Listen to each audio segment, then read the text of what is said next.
koda se yeah itamvetsera kaye zimene zindeziti zimene wandipanga ase sizabwino eti iwe kudziwa kuti munthu ujayo tinali nayo pomalizira uja nachita kuvutikira tsemenewe unanduza kuti katundu amene wandipatsa pano pawe ndi wa moto wa ku Mozambique koma zimene zachitika zosemphana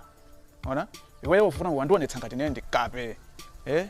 khangati kamwana munthu uja wapita atakwiya kwambiri so apa pase zingathekeso yayi iyayi mvetsera ndimapanga tu zinthu izo ndineyo siwe yayi wandibva ndosapange makani kuti ngati azifikeyo nalipo yayi ala akulu zandionekera tu ndine ndinu okay pasavute iniyo mungondibwezera ndalama zanga makhamu kubwera kwathu kudzatenga ndalama kukumana ine kupatsani ndalama kunduzo katundu ndo abwino bwino even anthu atatu zikhoza kutheka pa tsiku pomwe zimene zachitika papazi zosemphana ndenuyo mungobwera mukachechire mupatse ndalama za ine tisalimbane iya sindu kuti somabweretseso wina sindikufunaso zimenezo zachani ndipeza munthu wina adzindipanga supply iniyo musabweretseso ndunero mungondipatsa ndalama yanga okay